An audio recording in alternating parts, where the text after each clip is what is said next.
It's funny how your entire life can fall apart because of a single push notification. I was in a hotel room in Boston, staring at the ceiling, unable to sleep. My wife, Linda, was back home in Seattle. We had said goodnight an hour ago. She told me she was exhausted, curling up with a book and going straight to sleep. At 11:42 p.m., my phone lit up on the nightstand. System alert. Back door opened. I frowned. We never used a back door late at night. It led to the garden, which was pitch black. I opened the smart home app. Maybe she let the dog out. I waited. Usually the log would show back door closed within 30 seconds. 1 minute passed, 2 minutes. Finally, at 11:45 p.m., back door closed. 3 minutes. A long time to stand in the cold night air in your pajamas.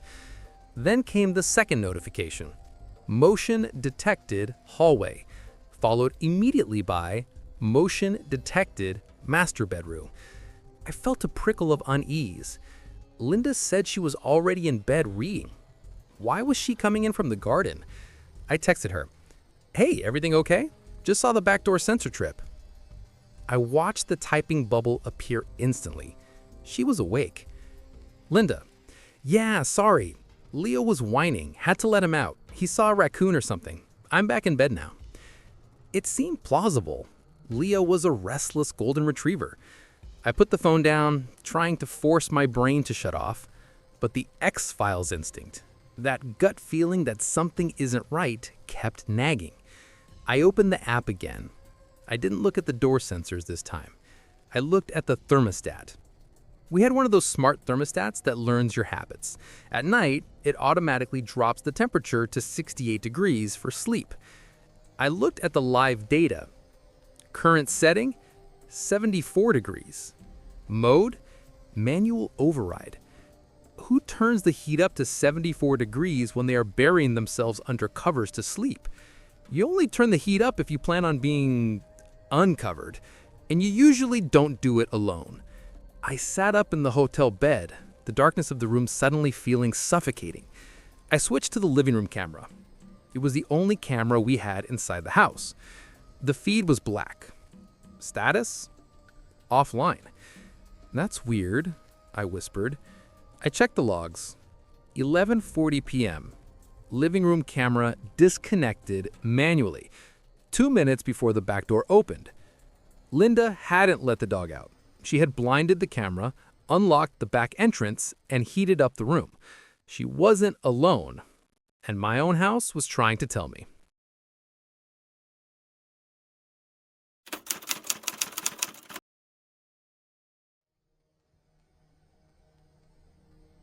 I didn't call her. If I called, she would just say the camera glitched and the heater was an accident. I needed more. I needed a pattern. I spent the next 3 hours acting like a digital forensic analyst. I scrolled back through weeks of logs. I looked for every Tuesday and Thursday, the days I usually traveled. The pattern was so clear, it was insulting. 3 weeks ago, Tuesday, 9 p.m., living room camera offline. 9:05 p.m., back door opened. Month ago, Thursday, smart speaker, romantic jazz playlist. Bedroom lights, dimmed to 20%. It was systematic. She had a routine. The guest came in through the back to avoid the Ring doorbell on the front porch. She disabled the internal camera. They turned up the heat. They played music. I felt sick. I looked at the time in Seattle. It was now 3 a.m. The motion sensors in the bedroom had been triggering intermittently for hours. Motion, stillness, motion, stillness. It was a graph of intimacy that I wasn't part of. Then at 3:15 a.m., the pattern broke. Motion, hallway. Motion, kitchen. Back door, opened. The guest was leaving. I switched to the front door, Ring camera. Even though the guest used the back door, our driveway camera captured a sliver of the street. I rewound the footage to 3:15 a.m. It was grainy and dark, but I saw headlights turn on down the street. A car pulled away. It was a truck. A Ford F-150, white. I recognized that truck. It belonged to our contractor, Mike, the guy who had renovated our kitchen last month. The guy Linda said was so professional and polite. I remembered how she would bring him coffee, how she would laugh at his jokes while I was on Zoom calls. "He's just being friendly, Mark," she had said. Friendly. I looked at the app. 3:20 a.m. Back door closed. 3:22 a.m. Thermostat set to 68. Sleep mode. 3:25 a.m. Living room camera online. She was cleaning up the crime scene, resetting the stage for the dutiful wife. I took screenshots of everything. I flew home the next day. I didn't say a word. I walked in, hugged her, and told her the trip was boring. "How was your night?" I asked, looking her dead in the eyes.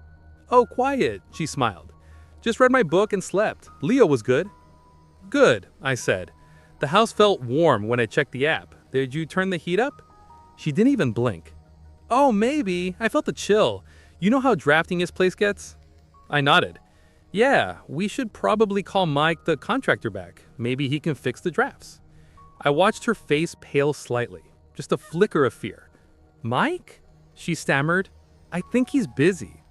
I'm sure he'd make time for us, especially late at night."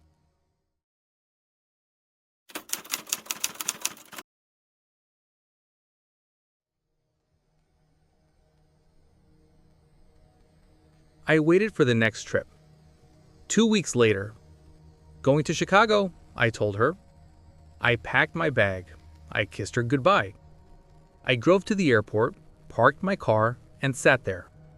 I wasn't flying anywhere. I watched the app. 9:00 p.m. Living room camera, offline. 9:05 p.m. Back door, opened.